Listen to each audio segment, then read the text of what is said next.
Este es el matutino del país por el Canal 6, el Canal del Sol. Gracias por continuar con nosotros en esta mañana de esta nueva jornada, de este nuevo día. Vamos a participar inmediatamente con nuestro primer invitado en la mañana de hoy, Ulises. Así es el senador por la provincia Santa Cruz de Barahona, el senador José del Castillo Sabiñón. Está con nosotros, abogado, político, economista. Estaremos hablando de varios temas, sobre todo en el ámbito congresual legislativo. Así es que, muy buenos días. Bueno, buenos días a ustedes. De verdad que a veces uno disfruta más con el programa que se hace fuera del aire, ¿verdad? Fuera del aire, ¿verdad? A propósito Y decirte que no es Santa Cruz de Barahona, es Barahona. Exacto, Es Barahona. Santa Cruz es el municipio. Santa Cruz es la parroquia, la iglesia, Ah, sí. es decir...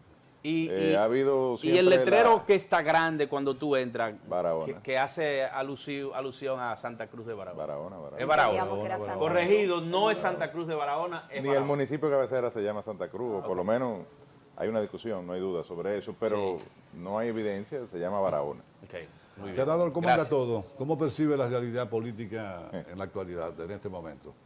Bueno, evidentemente que ya estamos en un periodo prácticamente electoral. Los partidos todos nos abocamos a este tramo, digamos, que culminará con las elecciones del año entrante. Pero una primera cita son las elecciones municipales. Yo creo que en gran medida de ahí, o no creo, es evidente que en gran medida el tema de la resolución de la Junta Central Electoral sobre el 20% de las reservas parte de ese compromiso previo que es el de febrero. Porque hemos dicho, yo lo creo así, que la decisión de la Junta en este sentido ha sido desafortunada, parte de un precedente que no es vinculante, sino para el caso concreto, que fue una sentencia del Tribunal Superior Electoral del año 2019, pero la realidad es que lo que siempre se ha aplicado es el 20% de las reservas sobre el total de las candidaturas. Entonces esto de alguna forma pone una camisa de fuerza a los partidos de oposición. En un sistema democrático uno tiene que, de alguna manera, facilitarle a la oposición la capacidad de articular opciones hacia los procesos electorales, sobre todo en un país como este, donde hay una cultura autoritaria arraigada de la fundación de la República, hay un hiperpresidencialismo. Lo natural y lo normal sería tener una oposición capaz, digamos, de contrapesar la gestión del gobierno. Yo creo que por eso una gran cantidad de partidos políticos han sometido este recurso de reconsideración y yo espero que en los próximos días la Junta pues rectifique su decisión y aplique la ley. Pero Porque estamos tarde ya, senador. Aquí hay dos tarde, no, Se creo hace que tarde. es en esta semana que la Junta, digo claro, El plazo. hay un plazo del 17 de junio para Exacto. notificar a la Junta las reservas. Sin embargo, yo pienso que la Junta esta semana debe emitir una decisión y así lo ha anunciado. El presidente de la Junta Central Electoral, Román Jaque, dijo en el fin de semana que entre martes y miércoles, que son las fechas en que tradicionalmente el Pleno se reúne, pues habrá una decisión en este sentido. Vuelvo y te reitero, yo pienso que la Junta está en un momento estelar para garantizar de alguna manera u otra que haya un proceso democrático y que se aplique la ley, porque la ley 3318 establece el total de las candidaturas a los cargos de diputado, senador, alcalde, síndico, director, regidor y vocal, y más aún la ley 135, el artículo 135 de la ley orgánica electoral recién aprobada establece que se podrán hacer alianzas sobre el total de los cargos en cada nivel de elección.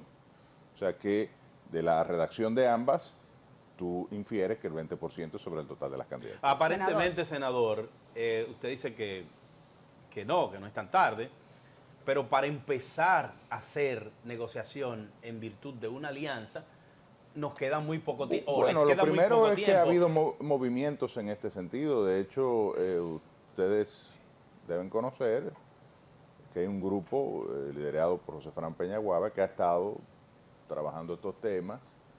Luego, la labor que se quiere hacer se hace, aunque sea en una semana, en 10 días, en 15.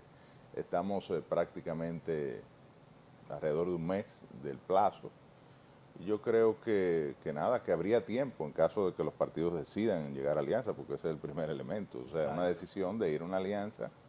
O sea, que ustedes no han iniciado los aprestos. Y aún. en este caso, ni siquiera hay que definir las alianzas, porque el plazo para notificar la alianza en el caso de las elecciones municipales es noviembre, y para la elección presidencial y congresual es 15 días después de las elecciones municipales de febrero del año 2024. Lo que sí debe estar definido, qué cargos usted se reservaría. Y eso cada partido lo hace de manera individual sin necesidad de entrar en un proceso de negociación con los otros. ¿El PLD ha iniciado algún proceso de negociación con la fuerza del pueblo, básicamente?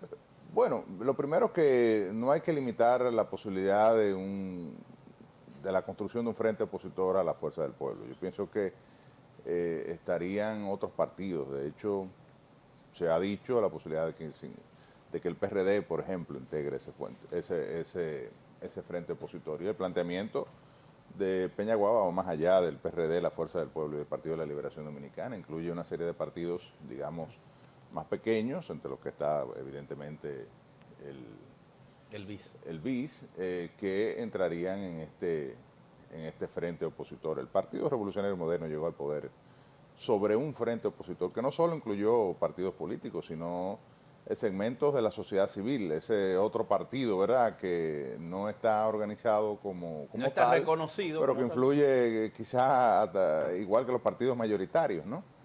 El Partido de la Liberación Dominicana tradicionalmente encabezado, y lo fue durante mucho tiempo la cabeza del denominado bloque progresista, un grupo de partidos que han ido unidos a un proceso electoral. Eso no debe extrañar a nadie.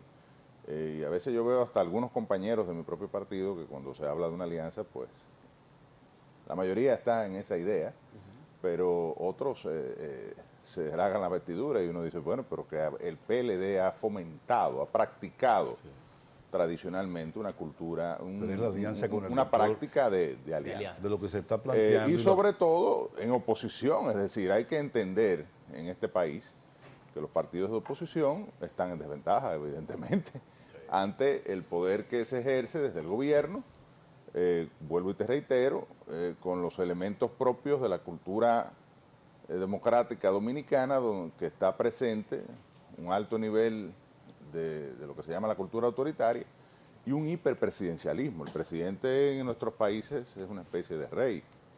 Tanto es así que la labor de los demás poderes del Estado luce tenue ante la acción del Ejecutivo. Entonces, realmente es natural que los partidos de oposición concerten alianzas, concerten acuerdos para poder representar una opción electoral. Pero, senador, ustedes fueron un gobierno muchos años y tampoco le buscaron la vuelta, como se dice popularmente, Bueno, con todo el respeto diciendo que usted se merece. No hay forma de buscarle la vuelta. No es que no hay Hay que forma, buscar su es que recurso de habría otro que generar sacrificios. Por ejemplo, el gobierno tendría que prescindir esos impuestos. ¿Y es Bueno, factible para la ahí, economía eso? Si el gobierno toma esa decisión, bueno, esa es la gran pregunta, claro. Si el gobierno puede prescindir el gobierno de 85 mil millones de ingresos que hoy le representa los combustibles, bueno, habría que ver. Pero usted estuvo ahí. Bueno, pero lo estoy diciendo. ¿Realmente puede prescindir el gobierno de eso? Es muy difícil. Bueno, el gobierno... Seamos sinceros. Teóricamente no puede... de hecho, opera con un déficit fiscal. O sea que la presión tributaria en República Dominicana es relativamente baja. Ahora, si en el caso de los combustibles, si se elimina el impuesto, el gobierno probablemente lo que propondría es aplicar esos impuestos en otras fuentes de recaudación. Perdóneme, senador, en pocas palabras, eso está por encima del sueño y por encima del populismo político de la República. Pero es lo que he dicho, porque yo no me voy a sentar aquí, por más opositor que yo sea, a decir una cosa por otra. A mí no me gusta, o sea, eso no es lo que yo he practicado. Hay gente que me dice, bueno, pero que estamos en un momento político y a veces hasta me critican. Es gente de mi propio partido, pero es que yo pienso que los políticos tenemos que ser serios. A propósito, doctor, ¿por qué el partido ha sido tan tenue ejerciendo su función de partido opositor? No quien de tenue, yo tengo un vocero que cada vez que se para... No advierto un gobierno con tantas dificultades, los precios tan altos. El gobierno, el partido hace su labor a través de sus voceros y de hecho el que yo esté aquí hoy en día es muestra de eso, y hay otros, el secretario general, el mismo coordinador de la campaña, el candidato Abel Martínez, el vocero de mi bancada, que es bastante estridente, digo, en su estilo, ¿verdad? Iván, ¿no? Iván, ¿verdad?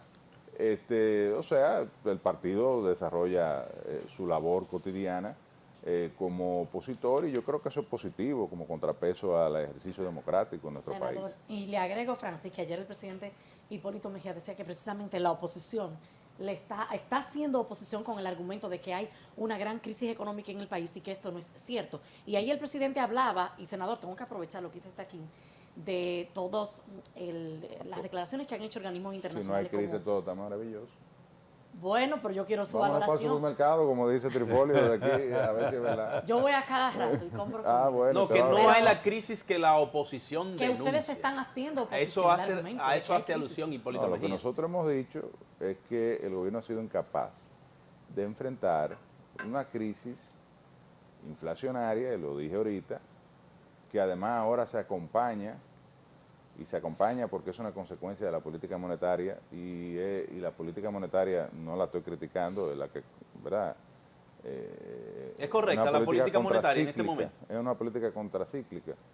Fíjate que el Banco Central desde hace más de una década está desarrollando una política destinada quizás a preservar la estabilidad macroeconómica. Y el fondo, eso es lo que, de alguna manera, a quien le da los elogios del Banco Central, es a la política monetaria.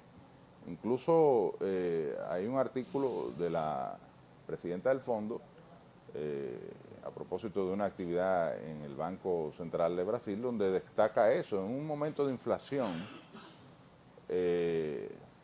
global, digamos, lo que de alguna manera hay que preservar es primero la independencia de la política monetaria, una política monetaria que lo que se llama contracíclica, mayores tasas de interés para sacar dinero de la economía y tratar de quitarle presión al elemento inflacionario, pero eso requiere del gobierno una acción de amortiguamiento, de una política social efectiva que permita que los sectores más vulnerables, que son al final de cuentas los que más impactan, pues puedan de alguna forma u otra enfrentar la situación de inflación y la baja en la actividad monetaria, porque ¿qué es lo que está pasando ahora? La economía dominicana se ha contraído y se ha contraído precisamente como resultado de una política monetaria que no estoy criticando, es la receta que lleva el momento, pero tú tienes que amortiguarle eso a la población y es en lo que el gobierno ha sido ineficiente e improvisado y no ha tenido el efecto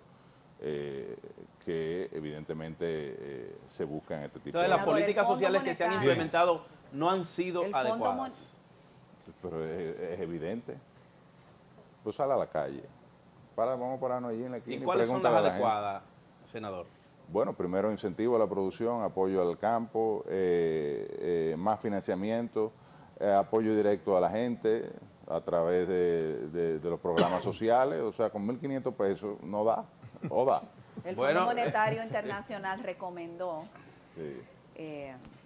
más o menos una reforma fiscal, ampliar la base impositiva y eliminar las excepciones. Ustedes de resultar electos, sea como sea, ¿saben que van a tenerse que abocar a eso o no?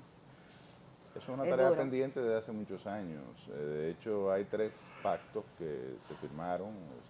Bueno, está pendiente el pacto fiscal, pero en la Estrategia Nacional de Desarrollo se plantean 3 pactos. El pacto educativo, el pacto eléctrico y el pacto fiscal. Eso es una discusión que hay que tener con los distintos sectores, sobre todo los sectores productivos. El fondo habla de eliminación de subsidios o de revisión de lo que es el gasto fiscal del gobierno, que son los subsidios que se dedican a la economía, y de replanteamiento de los impuestos. Yo siempre he sido partidario de una política de reducción de impuestos, ampliación de la base imponible y de revisión de los subsidios, porque hay muchos sectores que se subsidian, que son privilegiados y que uno diría que si esos subsidios tienen el retorno a la economía del costo que les representa al Estado y por vía de consecuencia su capacidad de financiar la política pública. Muchas gracias al senador. Gracias a ustedes, un verdadero José placer. Castillo Sabiñón por habernos acompañado en la mañana de hoy. Yo Ha sido siempre un placer tengo una tenerlo. preguntita de algo informal. Senador, usted ha sido locutor o ha estado cerca de una cabina de radio y televisión. Tengo un programa de radio, por voz, cierto. porque tengo una voz ombligofónica. Sí, un buen timbre. Habla bonito. Usted es barahonero, ¿qué es lo que usted baila realmente? ¿O usted no baila? Bailamos merengue, bachata, salsa, lo que haya que bailar. Y finalmente, querido senador, ¿por qué hay que aguantar un poco? Porque falta poco. Falta poco. Es ya. verdad que falta poco. Dicen eso, vamos a ver, yo creo que sí. Bueno, pues muchas gracias al senador Gracias, de gracias a Barahona ustedes. por habernos acompañado en la mañana de hoy. Tenemos más invitados en el matutino del país. No se muevan. Hacemos una pequeña pausa y retornamos con nuestro siguiente invitado.